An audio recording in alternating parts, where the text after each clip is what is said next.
It's Margaret here from M.E.s Orchids, and first of all I wanted to thank all the newcomers who've decided to subscribe to my channel whilst I've been on holiday. I really do appreciate that. Now, as you know, we went on holiday on the 15th of November and we went to Florida. So we left a gloomy England to arrive in Florida. It's a beautiful warm weather. It was into the 70s, unlike here where we'd left it in the 50s. And I had to leave the orchids. I decided not to leave them with anybody to look after them, because I know the orchids and I knew which ones would be fine, and which ones would be a little bit temperamental, and which ones I thought, well, might suffer. So there's just a couple that might have been a bit upset that I was away so long, because we were away for 17 nights. We came back on Sunday the 4th of December and it was straight into work on the 15th following a transatlantic flight.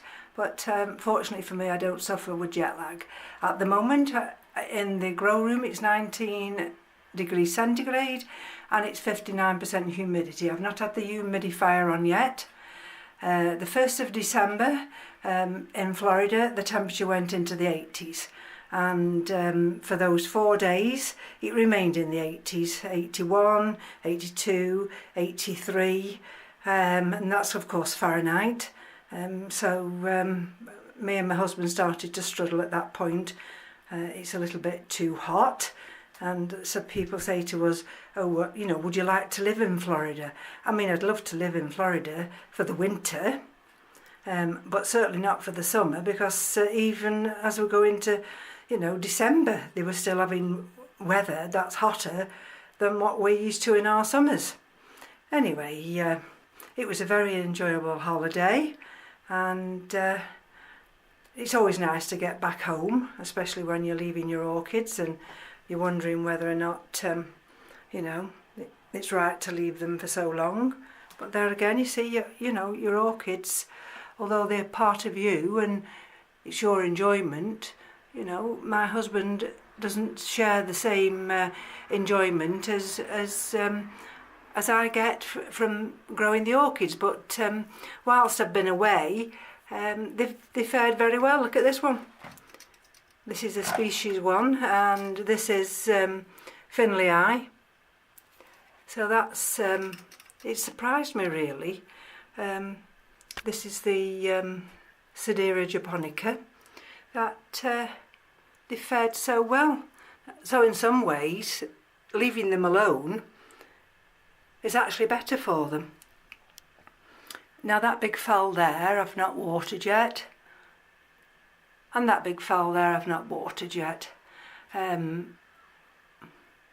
This is the, let me have a look at this, Coelogene fuscescens, and that's done fine.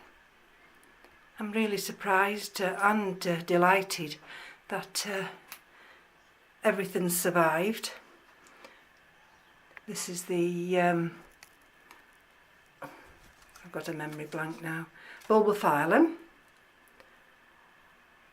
So they're still in the same reservoir of water, and of course the big white fowl, that's the last one, but it's still got another little bud there, and that's been in flower now October 2016, and it's still flowering.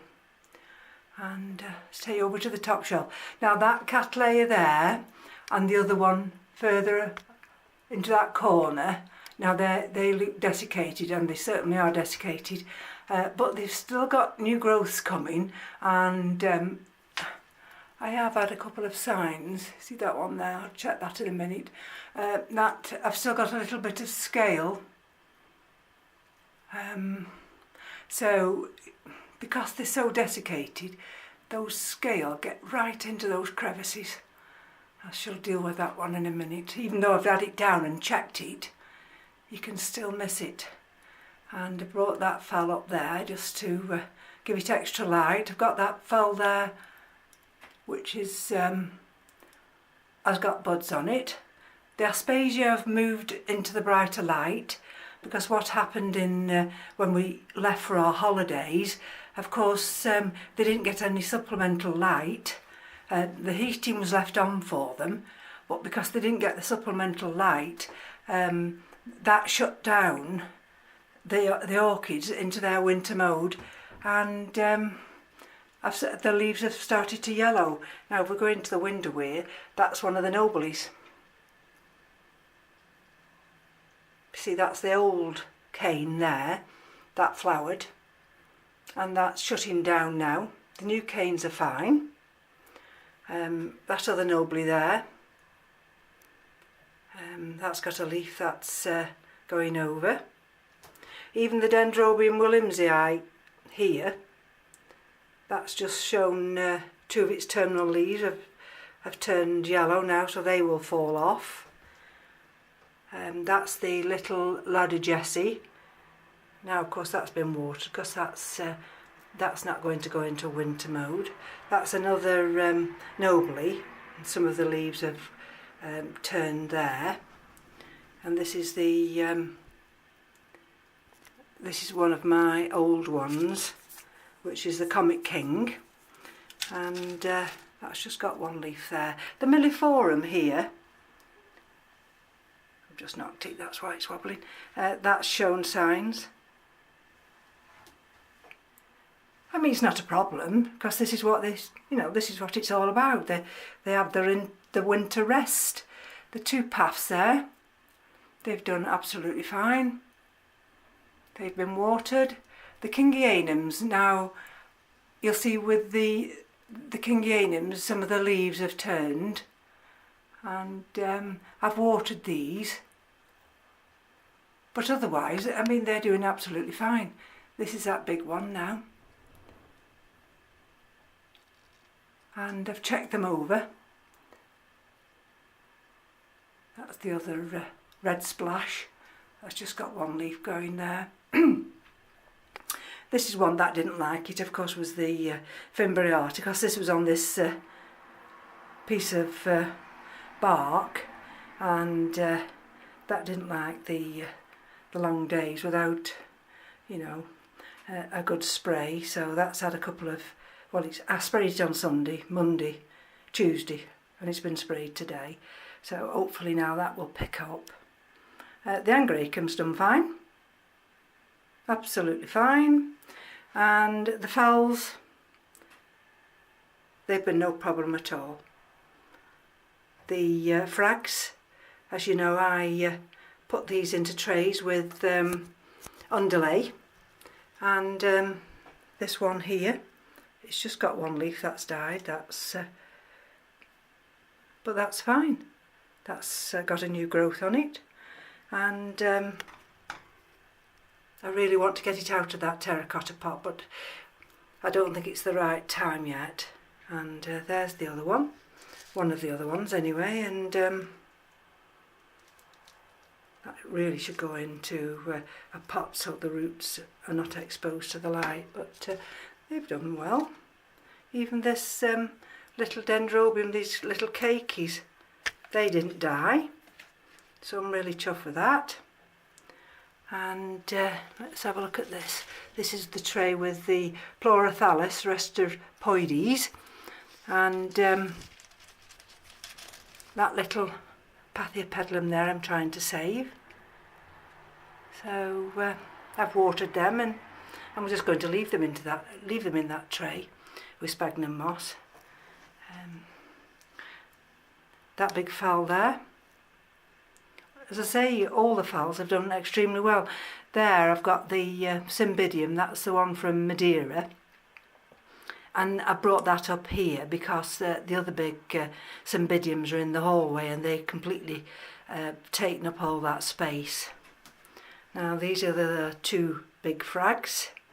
I think the lack of light, although they were in this position here, this one's just got a couple of yellowing leaves. Now when I arrived back, these all the frags, the underlay and the water had completely evaporated, and I was panic stricken thinking, oh my goodness, I wonder how long it's been dry. But I watered them straight away, and they seem to have perked up, no problem at all. This one had left in a pot, still with its mount, and that's done fine. That's the Laelia autumnalis. So going on to the shelf here with the cattleyas, that's the big one, that's been watered and that's appreciated some water. Of course, you know, you've got to be careful not to actually overwater them now, because here in England we are in winter, and it's not until the 21st of December will our days start to lengthen, and only by a quarter of an hour a week. So we're into our darkest period, and which means that we're dark up till just after 8 o'clock, 8:30 in the morning, and it starts to go dark at 3:30 in the afternoon. So the orchids now, of course, are getting the supplemental lighting, and they're appreciating that already. We've got a storm today arriving called Caroline. That's going to bring some rain, and then that's followed this weekend by an Arctic freeze that's coming across the country. So going from temperatures in Florida in the 80s Fahrenheit, we're going to hit 0 and below. I wanted just to pick out and show you, this is the 24 carat gold. I've just left this here, hoping that maybe it would do something, and just there, I don't know whether it'll focus because the sun's just come in. You can see that. I don't know whether I'm best just putting it down and pointing it out to you. Let me just see if I can see whether it'll allow me to do that. I've lost it now. Oh, there we go. Let me have a look. Just there, there's a little tiny bump, and that looks as though it's going to be a new root forming. So I'm glad I didn't throw it away. So I'll put that back in there now, and I've got another one there that I've not thrown away, so I just have to keep my fingers crossed, and maybe it'll be a month or two, but at least I've not had to throw them away. Anyway, this is just a short video just to show you how the grow room is. At the weekend I will endeavour to do another video to show you how the cymbidiums are and how the African violets are. Unfortunately the African violets haven't fared too well. The cuttings are still fine. Some of the plants themselves though haven't made it. But never mind, you know, there's always spring, and I'll be able to get some more. So from me to you, I'll leave you now, and we'll speak again soon. Take care.